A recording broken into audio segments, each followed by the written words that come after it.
విచిత్రాల నిధి ఓ విధి విచిత్రాల నిధి వింత కథల సారథి ఆశ నిరాశల వారధి నిరంకుశ నిర్ణయాల నిర్దయవానిధి ఓ విధి విచిత్రాల నిధి ఓ విధి. ఈ వేళ ఎలాగూ ఇద్దరు తొందరగా వచ్చేసారు కదా, కాసేపు ఎక్కడికైనా వెళ్ళిరండి. సరే నాన్నమ్మ, ముందు ఫ్రెష్ అప్ అయి వస్తాను.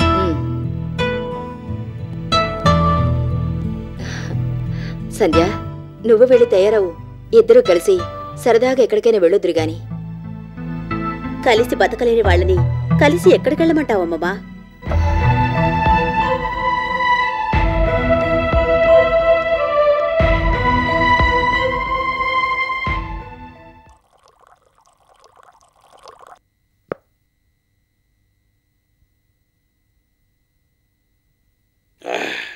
అందరూ చెప్తే ఏటో అనుకున్నాను కానీ వాళ్ళు రోజీ గారే. ఆ రూపు, ఆ చూపు, ఆ టీవీ, ఆ దర్పం, ఆ నడక, మాట, చొరవ, సాహసం, ఓహో రోజీ గారిని చూస్తే ఆవిడ ముందు మహారాణులు కూడా బలాదురు అవ్వాల్సిందే. ఆవిడ కోపంతో ఓ చూపు చూస్తే కంసుడు కూడా కంగారు పడాల్సిందే. అంటే మందు కొడితే గానీ ఆ విషయం నీకు తెలియలేదన్నమాట. మరి ఆ మాట అంటే నాకు మండుద్ది. మందు ఇవాళ కొత్తగా తాగట్లేదు. చిన్నప్పుడే ఉగ్గులోకి పాలు లేకపోతే మా నాన్న బ్యాందీ పోసి తాగించాడు. అప్పటి నుంచి ఇప్పటి వరకు తప్పకుండా రోజు తాగుతూనే ఉన్నాను. అందుకే తప్పుడు పనులు చేస్తుంటావు. తప్పలుడు, మందులో ఉన్నవాడిని అనరాని మాటలంటే 3 తరాల వరకు కూడు కూడా దొరకమని మా తాత చెప్పాడు. అది సరే గాని మందులో ఉంటే అడుగుతున్నాను అనుకోక ఓ మాట చెప్పు. అడుగు. 1 కోట్లు మిస్ అయ్యానంటావు కదా, ఆ 1 కోటి ఎవరిది? అమ్మో, కడపాంబులని ప్రశ్న అడిగేశావు. అది చెప్తే నా మనసు పేలిపోద్ది. అది తప్ప ఇంకేదైనా అడగలడు.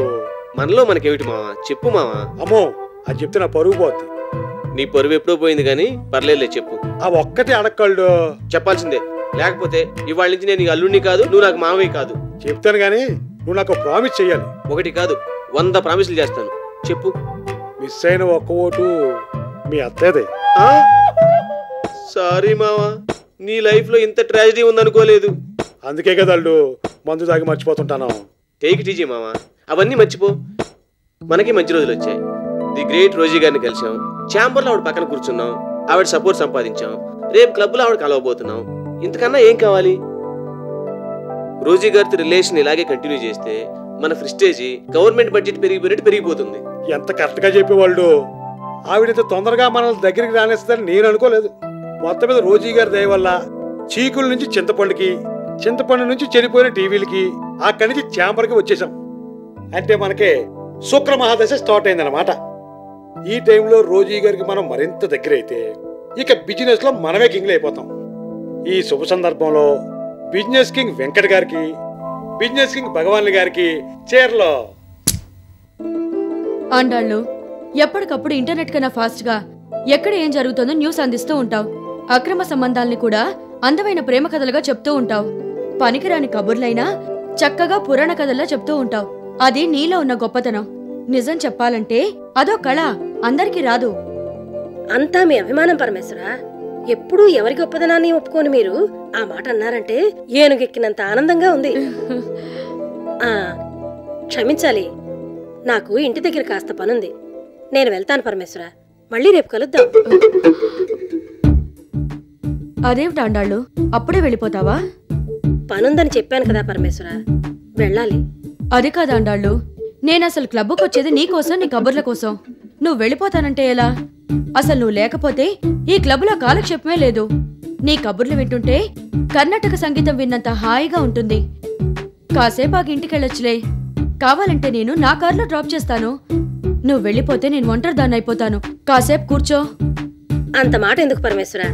మీరంత అభిమానంగా ఉండమని అంటూ ఉంటే కాదని ఎలా వెళ్తాను? Thank you. నువ్వు అర్థం చేసుకున్నంతగా నన్నెవ్వరూ అర్థం చేసుకోలేదు ఆండాళ్ళు. సరదాగా ఏమైనా కబుర్లు చెప్పు. చెప్తాను పరమేశ్వరా. మన సువర్ణ గారు మీకు తెలుసు కదా, వాళ్ళ 3వ అమ్మాయి ఓ కుర్రాడితో ప్రేమలో పడిందట. పెళ్లి కాకుండానే. ఆండాళ్ళు, ఇక నువ్వు బయలుదేరొచ్చు. అదేమిటి పరమేశ్వరా, ఇప్పుడే కదా పనుందని చెప్పినా వెళ్ళొద్దు ఉండమనన్నారు. ఎందుకులే ఇలాంటి పనికిమాలిన కబుర్లని వినడానికి నాకు టైం లేదు. వెళ్ళు. అలాగే పరమేశ్వర. నమస్తే మేడం. నమస్తే. Good evening madam. Good evening. రండి కూర్చోండి. వాళ్ళు వచ్చేదాకా కాలక్షేపం కోసం నన్ను కూర్చోబెట్టి ఇప్పుడు వాళ్ళు రాగానే వెళ్ళిపోమంటావా? ఎంతకైనా తగిందా నీ పరమేశ్వరా? అసలు టైం సెన్స్ లేదా మీకు? చెప్పిన టైంకి రావాలని తెలీదు? అసలు మాకు ఏ సెన్స్ లేదు మేడం, అందుకేగా మీ దగ్గరికి వచ్చింది. ఆ, ఎక్కువగా మాట్లాడే వాళ్ళంటే నాకు అసహ్యం. సారీ మేడం, మా మామయ్యకి కొన్ని విషయాలు తెలియవు. ఇప్పటికైనా తెలుసుకుంటే మంచిది. చెప్తాం మేడం, ఛాంబర్లో ఓడిపోయినందుకు మేం బాధపడటం లేదు. ఈ రకంగా మీతో పరిచయం అయినందుకు సంతోషిస్తున్నాం. ఓడిపోయామని ఎవరు చెప్పారు? అది కాదు మేడం, ఆ లక్ష్మీదేవి గారు మధ్యలో గొడవ చేసి. ఆ గొడవ అక్కడితో ఆగిపోవడానికి వీల్లేదు. అది అలాగే పెద్దదవ్వాలి. అలాగే మేడం, దానికి మేము ఏం చేయాలో చెప్పండి, మేము చేస్తాం. ఏదైనా ఒకసారే చెప్తాను. నేను ఆల్రెడీ ఒకసారి చెప్పాను.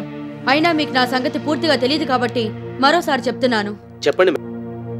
ఏ మెంబర్స్ అయితే ఆ లక్ష్మీదేవిని సపోర్ట్ చేసి వెనకాల వెళ్ళిపోయారో వాళ్ళందరూ లక్ష్మీదేవిని చీకొట్టి మన వైపుకు రావాలి. అలాగే మెంబర్లందరినీ కూడగట్టి లక్ష్మీదేవిని ఒంటరిదాని చేయాలి. ఛాంబర్లో లక్ష్మీదేవి మాటకు విలువ ఉండకూడదు, సపోర్ట్ చేసే మెంబర్లు ఉండకూడదు. అలా చేస్తే ఆ అవమానం భరించలేక లక్ష్మీదేవి నెక్స్ట్ మీటింగ్ కి రాదు.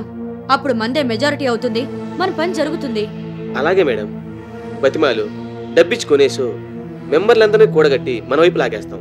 నాకు మాటలు కాదు, చేతలు కావాలి. మా చేతలు మీరే చూస్తారుగా మేడం. పైగా మీ అభిప్రాయాలు మా అభిప్రాయాలు టంకం వేసినట్టు అద్దుకుపోయి ఒకటైపోయాయి కాబట్టి మేమే మీరు, మీరే మేము అని చేత ఇక నుంచి మనం ఒకటే. అయినా మీ ముందు ఆ లక్ష్మీదేవి గారు ఎంత, మనం ఇలాగే కలిసి ఉంటే ఇలాంటి లక్ష్మీదేవులు ఎంతమంది వచ్చినా మనల్ని ఏమీ చేయలేరు. అసలు మనం కలిసిందే ఎందుకు మేడం? ఏంటి మనం అని మాట్లాడుతున్నావు? నువ్వు అసలు ఎవరితో మాట్లాడుతున్నావు తెలుసా? ఈ రోజుని మీరు అని గౌరవంగా మాట్లాడేవాళ్ళే తప్ప మనమనే స్థాయి ఎవరికీ లేదు, రాదు. మీరెంత, మీ బతుకులెంత? ఈ రోజు ఎదురుగా నిలబడి మాట్లాడే అర్హత కూడా మీకు లేదు. మీరు నా కోసం వచ్చారు గాని నేను మీకోసం రాలేదు. మీలాంటి వాళ్ళు చుట్టుపక్కలుంటేనే నేను భరించలేను. లేండి, ముందుకి నుంచి వెళ్ళండి. తప్పైపోయింది మేడం. మా మామకి ఎక్కడ ఎలా మాట్లాడాలో, ఎవరితో ఎలా మాట్లాడాలో తెలియదు. క్షమించండి మేడం. దయచేసి నేను చెప్పేది వినండి మేడం. మా డీలర్షిప్ పోయింది, దానివల్ల మేము చాలా నష్టపోయాం. ఈ గొడవ తేలేసరికి చాలా టైం పడుతుంది. అంతవరకు ఏ పని లేక, వ్యాపారము లేక ఎలా బతకాలో అర్థం కావడం లేదు. మిమ్మల్నే నమ్ముకొని వచ్చాం మేడం. మీరే మాకేదైనా దారి చూపించాలి. అవన్నీ తర్వాత. ముందు ఈ రోజు దగ్గర ఎలా ప్రవర్తించాలో నేర్చుకోండి, తర్వాత ఆలోచిద్దాం. ఈవిడేంటి అసలు విషయం తేల్చుకుంటే అలా లేచి వెళ్ళిపోయింది? ఇంకా నయ్యం, చెప్పుచ్చు కొట్టలేదు. సంతోషించు. అంత తప్పు మనమేం చేసామని? ఆవిడేదో నీ మేనత కూతురులాగా మనం అని తెగ నీలిగావుగా, అందుకే కోపం వచ్చి వెళ్ళిపోయింది. మరి నాకు అదే మండుద్ది. అయినా నాకేం తక్కువని? ఒక కోట్లో మిస్ అయ్యింది కానీ అది చాలు. చూడు, మన పని అవ్వాలంటే రోజుతో చాలా జాగ్రత్తగా ఉండాలి. లేదంటే ఈ ఒక్క దిక్కుని మిస్ అవుతాం. అది గుర్తుంచుకో. ఇది పాయింటే.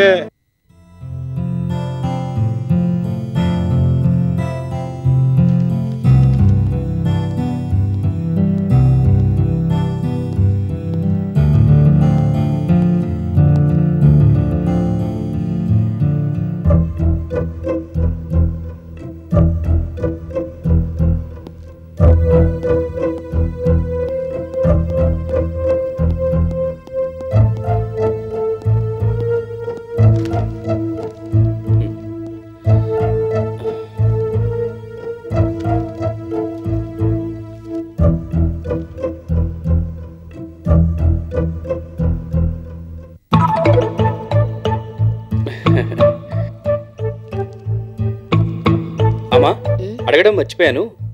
పంతులు గారు వ్రతం ఎప్పుడు చేద్దామన్నారు? నన్ను అడుగుతావేంటి? ఆయన పూజలు వ్రతాలు చేయడానికి ముహూర్తాలు అక్కర్లేదు, ఎప్పుడైనా చేసుకోవచ్చు. చేసుకోవచ్చు, నేను కాదంటం లేదు.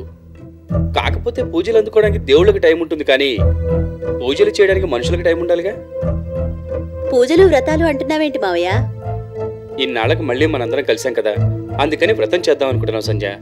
ఏ వ్రతం మావయ్య? సత్యనారాయణ వ్రతం. అలాగా, నువ్వు చేస్తున్నావా, అమ్మమ్మ చేస్తోందా? సత్యనారాయణ వ్రతం కదమ్మా, భార్యాభర్తలే కలిసి చేయాలి. అందుకని నువ్వు వినోద్ కలిసి చేస్తే బాగుంటుందని మేము అనుకున్నాం. అదెలా కుదురుతుంది మావయ్య?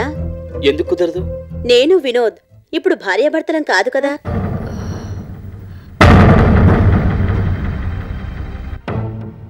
అదేవిడి సంధ్య అలా అంటావు? నువ్వు వినోదు భార్యాభర్తలు కారని ఎవరన్నారు? ఎలా అవుతామమ్మమ్మా? మేం విడాకులు తీసుకుని విడిపోయాం కదా, భార్యాభర్తలు ఎలా అవుతాం? కాకపోతే మాజీ భార్యాభర్తలం అవుతాం. పూజకి మేమెలా పనికొస్తాం?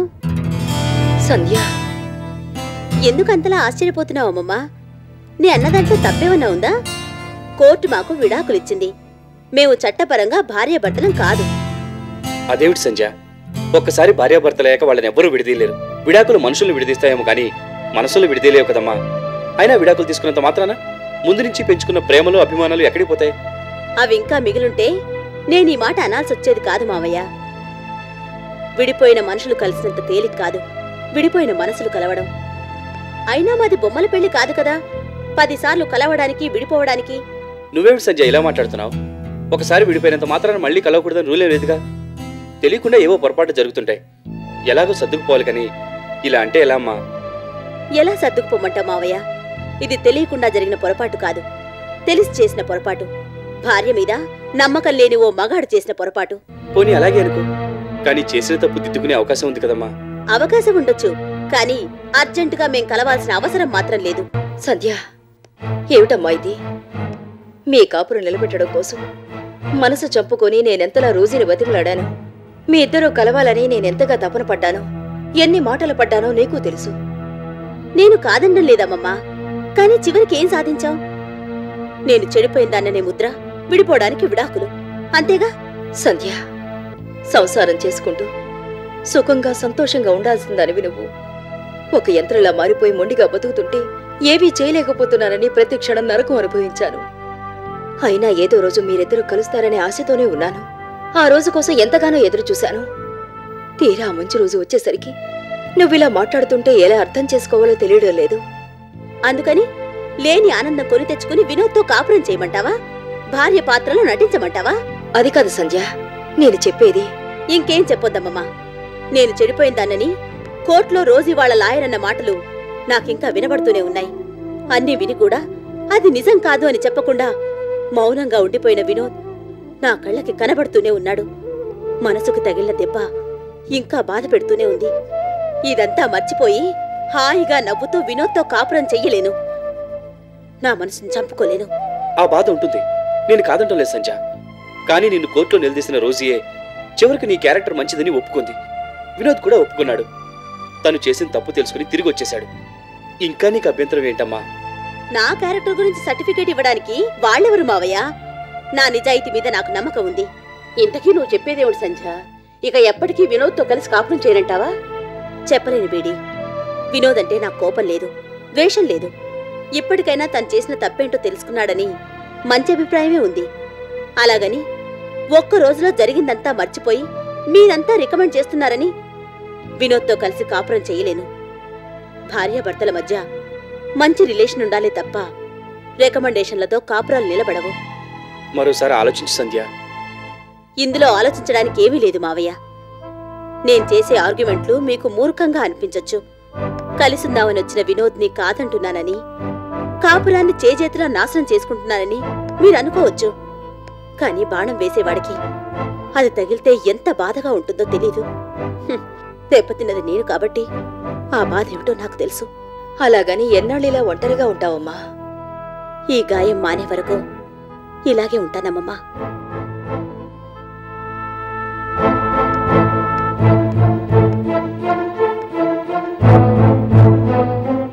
అనవసరంగా సంజయ్ని బాధ పెట్టామేమో అనిపిస్తుందమ్మా.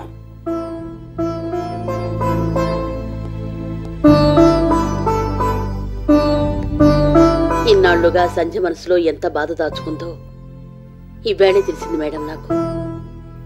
బేడి, శీలం చెడిపోయిందని ముద్ర వేయించుకున్న ఆడది ఎంత బాధపడుతుందో అనుభవించిన నాకు తెలుసు.